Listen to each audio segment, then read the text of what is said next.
പ്രതാപനും സുനിൽകുമാറുമാണ് അപ്പുറത്തെങ്കിൽ ഇക്കുറിയും തൃശൂരിങ് എടുക്കുവാൻ താരത്തിന് ആയെന്ന് വരില്ല. ഇനി പ്രധാനമന്ത്രിയല്ല അമേരിക്കൻ പ്രസിഡന്റിനെ കൊണ്ടുവന്നാൽ പോലും സുരേഷ് ഗോപി ജയിക്കില്ല എന്ന് പറയുന്ന തൃശ്ശൂരുകാരുണ്ട്. ഒരൊറ്റ ജില്ലാ കമ്മിറ്റിയുടെ പിന്തുണ പോലും സുരേഷ് ഗോപിക്കില്ല. തൃശ്ശൂരിലെ പാർട്ടി നേതൃത്വം പോലും സഹികെട്ട് ചുമക്കുകയാണ് ഈ താരഭാരത്തെ. BJP തന്നെ സുരേഷ് ഗോപിയെ ചിലപ്പോൾ തോൽപ്പിക്കും. നമസ്കാരം. 2024 ലോക്സഭാ തെരഞ്ഞെടുപ്പുമായി ബന്ധപ്പെട്ടുകൊണ്ട് ഏറ്റവും കൂടുതൽ മലയാളികൾ ശ്രദ്ധിക്കുന്ന ഒരു മണ്ഡലം കൂടിയാണ് തൃശ്ശൂർ. കാരണം അവിടെ മത്സരിക്കാൻ സാധ്യതയുള്ള BJPയുടെ സുരേഷ് ഗോപിയാണ്, നടനാണ്. അതോടൊപ്പം കഴിഞ്ഞ ദിവസം പ്രധാനമന്ത്രി നരേന്ദ്രമോദി തന്നെ എത്തി ലോക്സഭാ തെരഞ്ഞെടുപ്പിന് മുന്നോടിയായുള്ള ഒരു പ്രചരണം എന്ന രീതിയിൽ ഒരു പരിപാടിയിൽ അദ്ദേഹം പങ്കെടുക്കുകയും ഒക്കെ ചെയ്തിരുന്നു. അതിനു മുമ്പ് സുരേഷ് ഗോപിയുടെ തൃശ്ശൂർ ഞാനിങ്ങ് എടുക്കുക എന്ന അദ്ദേഹത്തിൻ്റെ ആ ഒരു വാക്ക് അത് പിന്നീട് ട്രോളാകുകയും നവമാധ്യമങ്ങളിൽ പല രീതിയിലുള്ള ചർച്ചകൾക്ക് ഇടം നേടുകയും ഒക്കെ ചെയ്ത ഒരു സംഭവമാണ്. ഈ സാഹചര്യത്തിലാണ് തൃശ്ശൂർ ഒരിക്കലും സുരേഷ് ഗോപിക്ക് കിട്ടില്ല, അല്ലെങ്കിൽ BJPക്ക് ഒരിക്കലും തൃശ്ശൂരിലെ സീറ്റ് ലഭിക്കില്ല എന്ന രീതിയിലുള്ള ചില രാഷ്ട്രീയ നിരീക്ഷണങ്ങൾ പുറത്തു വരുന്നത്. തൃശ്ശൂർക്കാരെ കുറിച്ച് നമുക്കറിയാം. കൃത്യമായി തന്നെ അവർ ആരെ തൃശ്ശൂർകാർക്ക് വേണം, തൃശ്ശൂരുകാർക്ക് ആരെ വേണം എന്നുള്ളത് അവർ നേരത്തെ തന്നെ തീരുമാനിച്ച് കഴിഞ്ഞു കാണാം. സാധാരണ തൃശ്ശൂർകാരെ കുറിച്ച് പറയുന്നത് നമുക്ക് അറിയാം. സുബീഷ് തെക്കുത്തിന്റെ ഒരു ആർട്ടിക്കിൾ ഞാൻ കണ്ടതാണ്. അതായത് തമാശയ്ക്ക് പോലും പറയും ഈ പിണ്ടം മണത്ത് ആന ഏതെന്ന് പറയുന്നവരാണ് തൃശ്ശൂരുകാരെന്ന്. എവിടെ നോക്കിയാലും ആനയെയും ആനപ്രേമിയെയും കാണുന്ന ഒരു നാട് കൂടിയാണ് തൃശ്ശൂർ. 2024 ലോക്സഭാ തെരഞ്ഞെടുപ്പിൽ BJP ജയസാധ്യതയുടെ അടിസ്ഥാനത്തിൽ A ക്ലാസ് മണ്ഡലമായി പരിഗണിക്കുന്ന മണ്ഡലങ്ങളിൽ ഒന്നാണല്ലോ തൃശ്ശൂർ. 2019 സുരേഷ് ഗോപിക്ക് കിട്ടിയ 2,93,822 വോട്ടിന്റെ ഉറച്ച പിൻബലത്തിലാണ് ഈ കണക്ക് കൂട്ടൽ. 2014 BJP സ്ഥാനാർത്ഥിയായി മത്സരിച്ച KP ശ്രീശന് ലഭിച്ചത് വെറും 1,26,081 വോട്ടാണ്. ഇതാണ് 2019 സുരേഷ് ഗോപി 2,93,822 ഉയർത്തിയത്.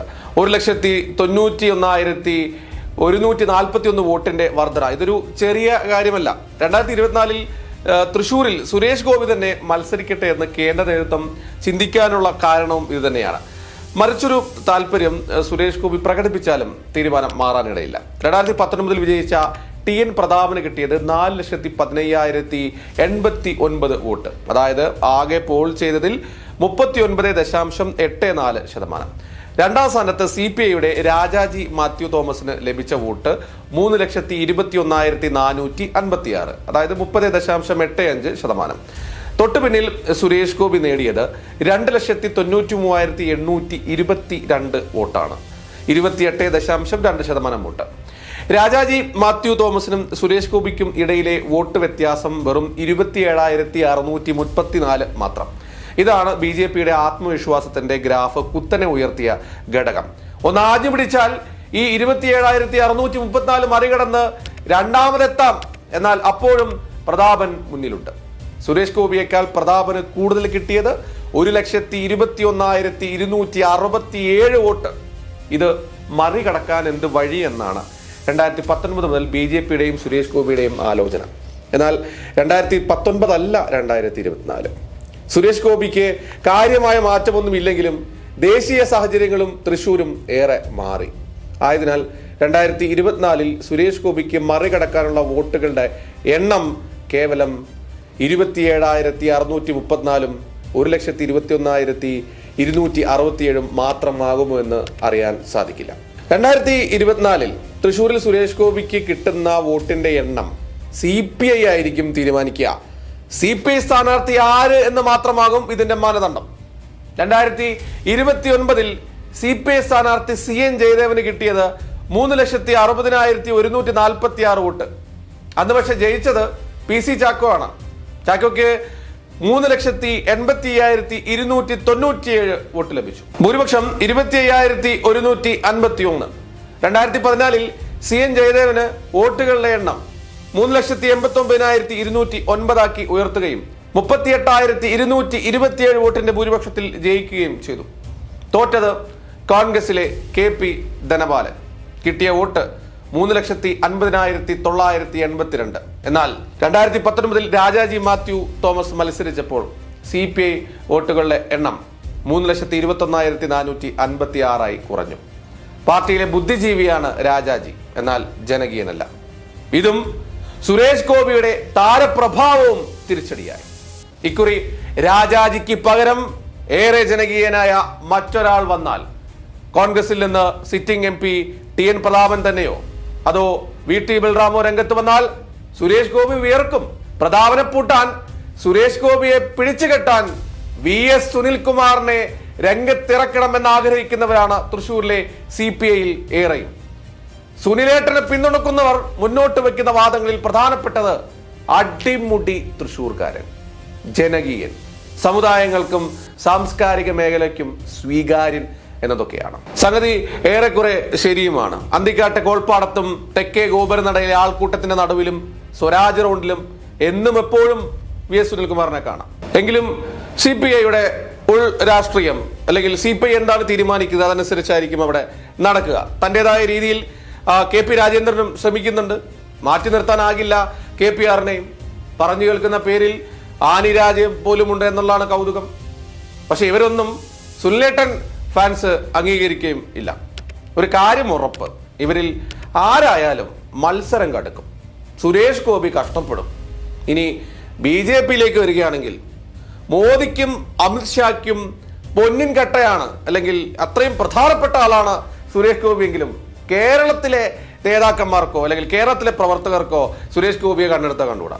ഒരൊറ്റ ജില്ലാ കമ്മിറ്റിയുടെ പിന്തുണ പോലും സുരേഷ് ഗോപിക്കില്ല. തൃശ്ശൂരിലെ പാർട്ടി നേതൃത്വം പോലും സഹികെട്ട് ചുമക്കുകയാണ് ഈ താരഭാരത്തെ. കാരണം ജയസാധ്യത നൽകുന്ന മറ്റൊരാളില്ല. തിരിച്ച് സുരേഷ് ഗോപിക്ക് അങ്ങോട്ടും അങ്ങനെ തന്നെ. കേരളത്തിലെ BJPയെ ലവലേശം വകവയ്ക്കാറില്ല. തൃശ്ശൂരിലെ അമിത്ഷാ പങ്കെടുക്കുന്ന വേദിയിൽ K സുരേന്ദ്രനെ മുന്നിലിരുത്തിയാണ് തൻ്റെ സ്ഥാനാർത്ഥിത്വം പ്രഖ്യാപിക്കുകയും ഇത് രണ്ടുപേരും മാത്രമാണ് എൻ്റെ സ്ഥാനാർത്ഥിത്വം പ്രഖ്യാപിക്കേണ്ടത്. അതായത് തനിക്ക് ഈ പാർട്ടിയിലെ പ്രധാനപ്പെട്ട മോദിജിയുമായും അമിത്ഷാജിയുമായും ഒക്കെ വലിയ രീതിയിലുള്ള ബന്ധമുണ്ട്. അമിത്ഷാജിയും മോദിജിയുമാണ് തൻ്റെ കാര്യം തീരുമാനിക്കേണ്ടത്. അത് കേരളത്തിലെ ആരും ആലോചിച്ച് തല ഉണ്ടാക്കേണ്ട എന്നൊക്കെയാണ് അദ്ദേഹം അന്നത്തെ പ്രസംഗത്തിലൂടെ ഉദ്ദേശിച്ചിട്ടുണ്ടാവുക. പക്ഷേ ജയിക്കാൻ സ്ഥാനാർത്ഥി മാത്രം പോരല്ലോ, സംഘടനാ സംവിധാനവും വേണ്ടേ. ആ സംവിധാനം പൂർണ്ണമായും സ്ഥാനാർത്ഥിക്കൊപ്പം നിൽക്കുമെന്ന് കരുതുക വയ്യ. അത് സാധിക്കില്ല. BJP തന്നെ സുരേഷ് ഗോപിയെ ചിലപ്പോൾ തോൽപ്പിക്കും. ചുരുക്കത്തിൽ അവനവന്റെ പാർട്ടിയിൽ അല്ലെങ്കിൽ മുന്നണിയിലോ പ്രതാപനോ ബൽറാമിനോ സുനിൽകുമാറിനോ KP രാജേന്ദ്രനോ ഒക്കെയുള്ള സ്വീകാര്യത BJPയിൽ സുരേഷ് ഗോപിക്കില്ലെന്ന് ചുരുക്കം. അപ്പോൾ പിന്നെ വ്യക്തിപ്രഭാവം കൊണ്ട് മാത്രം എത്ര വോട്ട് എന്നതിലേക്ക് കാര്യങ്ങൾ ചുരുങ്ങും. അങ്ങനെ വന്നാൽ തൃശ്ശൂരിൽ മേൽപ്പറഞ്ഞ പ്രഭാവത്തിന് ഒട്ടും കുറവില്ലാത്ത പ്രതാപനും സുനിൽകുമാറുമാണ് അപ്പുറത്തെങ്കിൽ ഇക്കുറിയും തൃശ്ശൂരിങ് എടുക്കുവാൻ താരത്തിന് ആയെന്ന് വരില്ല.